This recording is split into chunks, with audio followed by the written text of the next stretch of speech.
Hello everyone, welcome back to the next video. In this video I will be showing you how to apply physics using Rapier with React 3 fiber.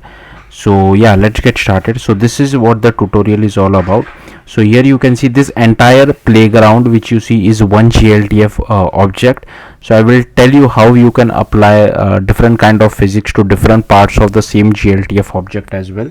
And here you can see if I can just jump. I like the jump is not that great. I don't know if it is a browser issue or something like that. Sometimes it does jump, sometimes it doesn't. Like you see, okay, I don't know what really is happening whenever I try to jump over here. The spacebar doesn't really work for most of the time.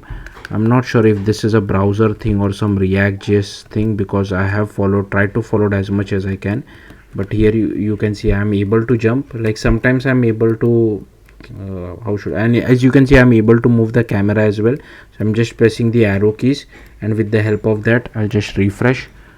With the help of that so here you can see I'm now able to move. So like I said, now I couldn't really cross this particular thing. So hopefully you got the point. Let's see how to achieve this. So here you can see I have just created a React.js application. Sorry, not this one. Sorry, I have opened the wrong project. Let me quickly open the right project. So this is the project. Okay, so here you can see inside package.json I have added few dependencies. So just create a React.js application using Vite or whatever framework you want to use. Then here I have added React 3 Dray, React 3 Fiber, React 3 Rapier as well as 3JS. These are the dependency, and here I have added type/3 as well. So these are all the dependency which I have added. Then I inside the public folder, if you see, if I just show it to you, inside the public folder I have added this ball.glb model, and inside models I have added playground.glb. You don't need to create this models folder, but just make sure you change the path whenever you are trying to use this model. So ignore this damage element, fox and lantern for now. These were part of my previous tutorial. Okay, so I have also made another video on Rapier. If you want to get started, do watch this video. This is more little advanced one. So here you can see we have added all these imports over here. Then I have defined the controls. Here is our keyboard controls which gets highlighted. So here you can see we are wrapping within keyboard control. Here is our canvas. Then here is our physics. If you want to remove this debug, you can remove this as well, and just refresh this. Then here you can see it properly. So hopefully you got the point. I think maybe the debug thing of physics was causing the jumping problem. No, I'm still facing that jumping problem. I don't know why, but yeah, it is what it is. So that's what we have done. Okay, I'll just add this debug thing again. Then here you can see we have using this experience. So this is a React component. So here first I have created the shadow camera ref for our shadows. Then here is our directional light, and it is wrapping this perspective camera as well.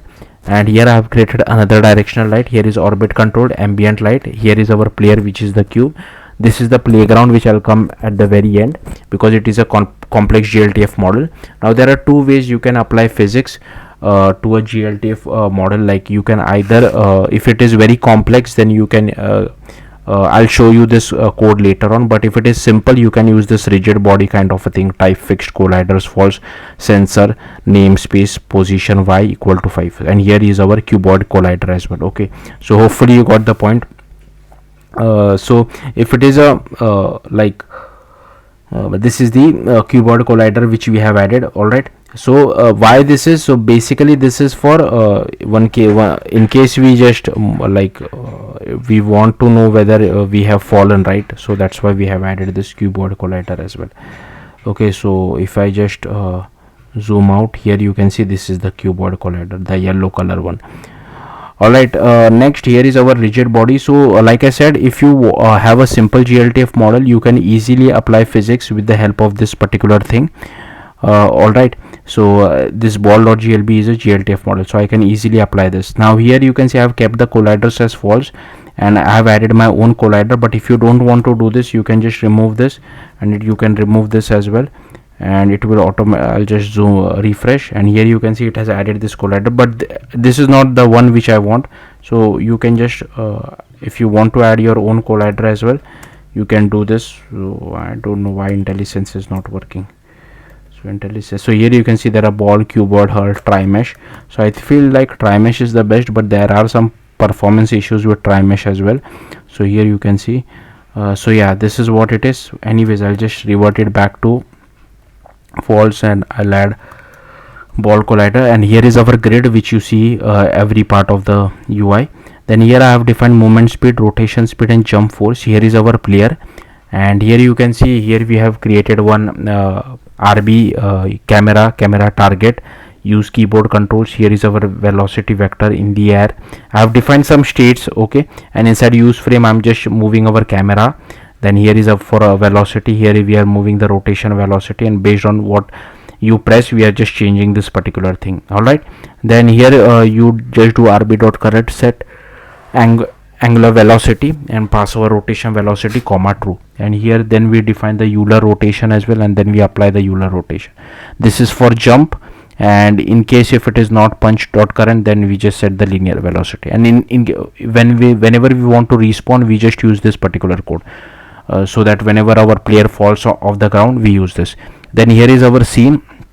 Here is our teleport, so we are getting the object by name. I'll come back to this. From where did I get this get large wide underscore team yellow?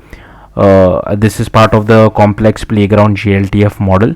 So yeah, that's what we are doing. So once we reach this particular mesh, we just teleport it to back to this particular position. Okay, then here we have this rigid body. Okay, this is for our player, right? We are setting the lock rotation. This is the reference.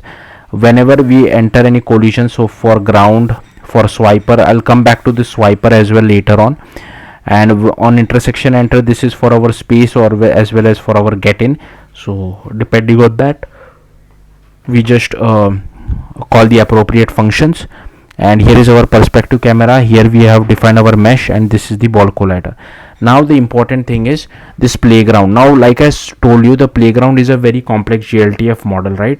So you can't directly use an approach like this. So if I just scroll up, you can't use an approach like this. You can, but you know, the entire thing will be a rigid body. Maybe some parts of the playground you want it to be a rigid body, but here you see, right, this particular animation which you see over here, this one, okay, this was done by physics. It was not part of the GLTF model. So sometimes you need to do this kind of things.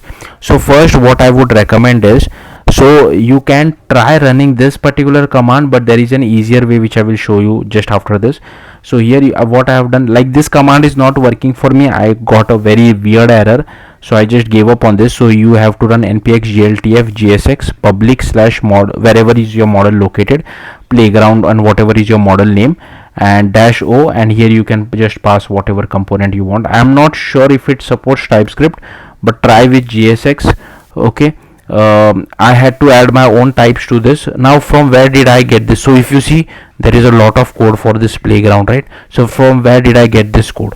So the easiest way according to me is just go to this particular URL over here. I'll open it inside a new tab, and you just have to drag and drop your GLTF model, right? So I'll just go to public, I'll go to models, and this is my GLTF model, right? So I'll just drag and drop it over here, and here you can see it has given me all the code. So you can just copy paste all this code. That's what I have done. So you don't have to worry about from where did I get this code. So that's what I have done. I have just copy pasted all this code.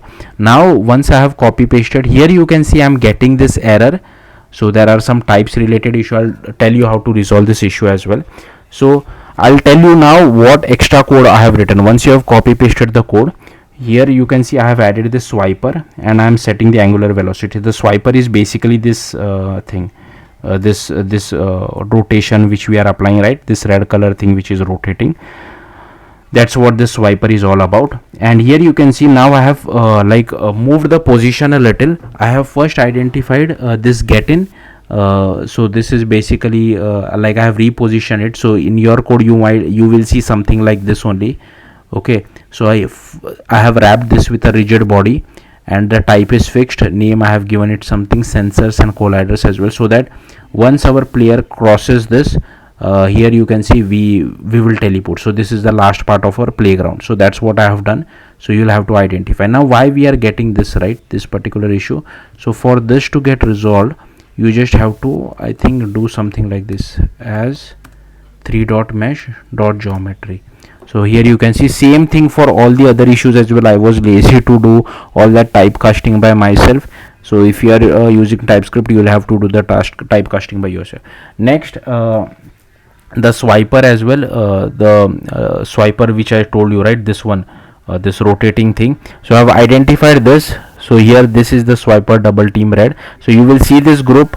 Okay, all I have done is wrapped it inside rigid body, give it some type kinematic velocity, colliders, ref restitution, and name as swiper as well, and rigid body. And for the rest of the thing, again I have wrapped it with rigid body.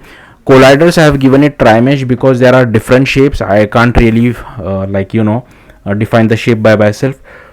So just give it as tri-mesh. It will automatically apply proper shapes to your GLTF model. Okay, and rest everything is same. Like I said, again you can just typecast this to mesh, and this all these issues will get resolved. So, and at the very end, make sure you close the rigid body tag as well. So here you can see I'm closing, and I'm just preloading this as well, which I have just copied from the GLTF JSX website. So yeah, that's all there is to it. If you have any questions, do let me know in the comments. Thank you for watching. Bye.